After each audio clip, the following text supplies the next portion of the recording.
Hi there guys, Freaky Fish Guy here from my different YouTube channel. I'm from the Freaky Fish Guy channel, that's me. I play sharks, I play mermail, I play necros, I play marine cess, I play paleo, I play anything that is water, and I love it. Today, Fingers Crossed has asked me to profile my shark profile for you guys. So, for those of you that know, I've got a lot of shark content on my channel, and I take this deck quite regularly to locals. I took this deck 4 times to one locals, and I topped 3 out of 4 times. Very, very good deck. Best that it was third. Unfortunately, I can't ever get first place. I'm still trying, still improving the deck, but this deck is amazingly fun to play. And who just doesn't love to summon loads of toads? So I'm going to showcase my current version of sharks. Some of them can be a little bit expensive, but I can talk about some budget options as well in the comments if you guys want to. Otherwise, we're going to break into the profile. If you want to see some combos, I can maybe do a combo vid for Fingers Crossed at a later date, or hop over to my channel and watch some stuff there. Right, I'm going to start off with the main deck. We are obviously playing 3 Botanicals Princess. For those who don't know, this is a lone 5 for fish. You can on-summon, banish it to summon a level 4 lower fish from your deck. Pretty good. Dodges Effect Verda, dodges Imperm, gets any of your level 4 fish. One of those is a Lantern Shark. On summon, it's a Goblinberg. You summon another fish from your hand. You are locked into Exorcy, the turn uses effects, so that's kind of important. But basically, you can just summon another fish from your hand. And it can also be used for a rank 3 or rank 5 summon of a fish other than for an Exorcy other than a rank 4. Words. The best one, in my opinion, is Buzzsaw Shark as well. So Buzzsaw Shark, you target another fish, you control summon a fish for the same level. Pretty simple. You summon it, target itself, summon a level 4. You can go Lantern, summon this, target itself, summon another level 4. That's 3 level 4s on board. There's loads of fun things you do with these. Again, both of these effects do lock you into XYZ, but you're an XYZ spam deck, who cares? Next, Fishy Boy. We're playing 3 Silent Angler. So for those who don't know, this is basically a free special summon if you control water monster from your hand. However, you can't summon monsters from your hand for the rest of the turn. Doesn't really matter, you can just do it last, and there's not a lot of things you really summon from your hand other than like Lantern Shark. The important thing is it's also a fish. You play this over the Tenyi Spirit because the Tenyi Spirit isn't a fish. You can play the Tenyi Spirit alongside this, but I've picked some better options that basically involve something fish. You want your stuff to be fish, not worm. That's really important for later on. Our next amazingly good extender is XYZ Remora. This is probably the best extender in the deck. You can special summon this card by detaching 2 XYZ materials from an XYZ monster you control. Then, when it summons, you can summon 2 fish from your graveyard in defense, but then get their effects, and they can only be used for a water XYZ that turn. The basic combo is this is how you make the triple toad and the utopic Draco. You basically want to make Bahamut detach, summon a toad over the Bahamut into a rank 5, which we'll go through later. Detach the Bahamut and the last material to summon back the Remora, and this Remora will then summon back the 2 materials you originally used to make the first Bahamut. It's a very good extender. People playing XYZ Remora to XYZ Import, I think it is, to search this card. You can do that. I'm not preferring to play that because I like to play more cards that do something on their own, so either hand traps or extenders, not stuff that search my extenders.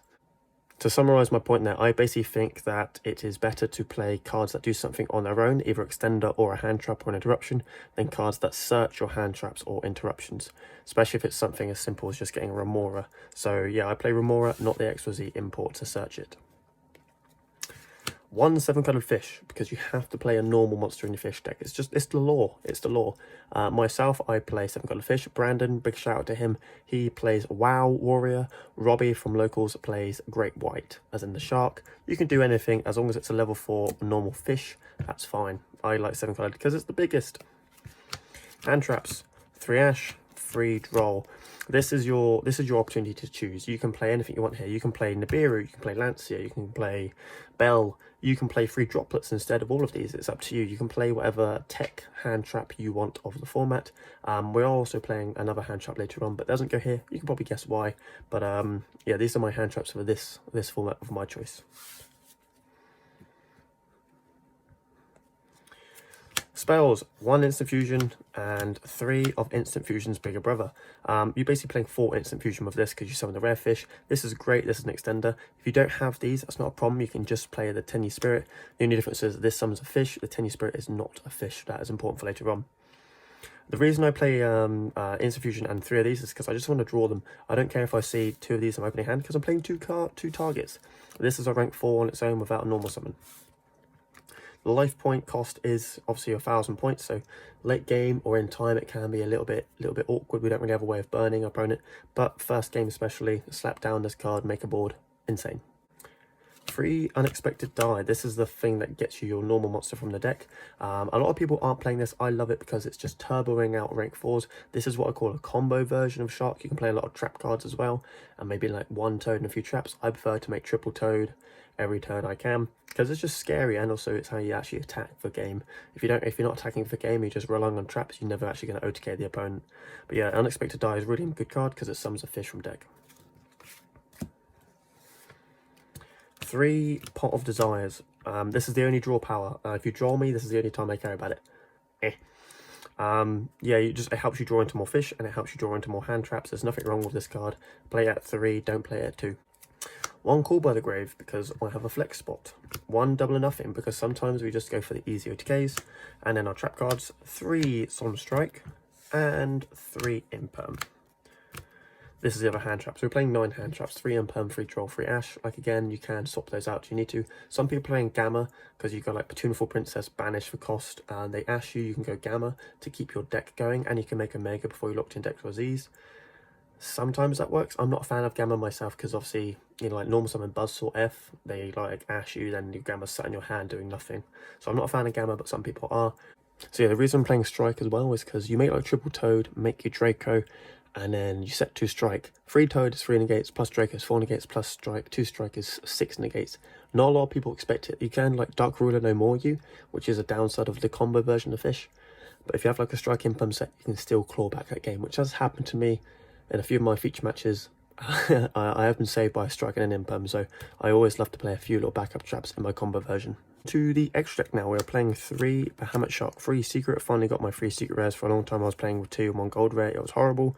But yeah, 3 Bahamut Shark. This card's insane because it gets you your Toad. Toad is obviously a negate. The cool thing about Fish with their negates with Toad is that Toad is a +1 when you negate. So we make this, we negate, we steal something, so we set a card from our opponent, either a monster or a spell or trap, so that's replacing itself. And then when it's into grave, you get to add back a water, which is basically your way of recycling any of your sharks. So yeah, you Toad negate, steal the thing, and then Toad add back Buzzsaw. You've given away 1 Toad, and you've got 2 cards in return.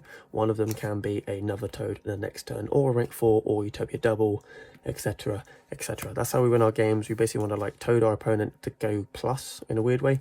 You can obviously just recycle your Toad if you've made triple Toad, so then you can recycle Toad and Bahamut Shark to make your grind game go. It's very nice, it's a very cheeky way of getting some cards back. The next card we're playing 1 Vespernato. This is a rank 5 I spoke about earlier that you can overlay on top of the Bahamut Shark. Use extra Remora in hand, detach the Bahamut and the material, summon a Remora, summon back your 2 fish. That's 3 level 4s. You just need any other extender. That might be an unexpected die from earlier. It might be an Angler, might be a Ready Fusion, an Instant Fusion, something like that. And that gets the ball rolling for triple Toad. We're playing 1 Future Utopic and 1 Draco Future Utopic. This is extra negate. This is an insanely good card. Also, this card is a collector's rare. I think it's terrible. As a collector's rare, buy the Ultra, it's not worth it. But yeah, basically this is a kind of like a Towers and also a negate, a monster negate, and it steals your card, kind of like Toad. So very, very nice. We are playing 2 Zeus. Nothing's better than just going like attack with Bahamut, make Zeus, shenanigans, things like that. Or attack with Toad, because you can't attack with Bahamut and then slap a Zeus on top of the Bahamut. You can do that always going second at least, or you can go for the Utopic double play, smack 10k if they live, make a Zeus on top, send everything to the grave. It's really nice, very good card. And then obviously, speaking of the double, our Utopic double play, we have to play this because we are rank 4 deck, and it can actually get you some very cheeky wins out of nowhere. The last 2 cards are 2 Rare Fish. We are playing 2 because I like to be able to resolve an Instant Fusion and a Ready Fusion if I have them both in my hand. Like I said earlier, this is a free Bahamut Shark before your normal summon, which is great. If you're wondering where the Dweller is, I actually side my Dweller for the Tri Brigade matchup or the Dry Troll matchup. I don't main Dweller because I just need the extra space. In case I do, I literally just swap out a Rare Fish to add in my Abyss Dweller because it's such a nice card. But yeah, I side my Dweller. I'm not going to go through my full side because I don't reveal all my secrets. But other than that, guys, this was the shark profile. If you are interested in more of this content, please let me and Fingers Crossed know. We're very happy to share some profiles for each other. Likewise, check out our sealed only series. We're playing a sealed only series at the moment. Very good fun to watch. I'm building ABC and he is playing everything in that series. He's been playing Magnet Warriors. He's been playing like King's Court, Joker Knights. He's been playing Dark Magician. He's been playing a few other very good decks like Shadow, Light Sworn, Rockets. He's been playing everything all together, and I highly recommend going to check it out. Anyway, guys, if you enjoyed this profile, please leave a like and a comment below. Again, I'm happy to answer any questions. Otherwise, I'll see you next time. Goodbye.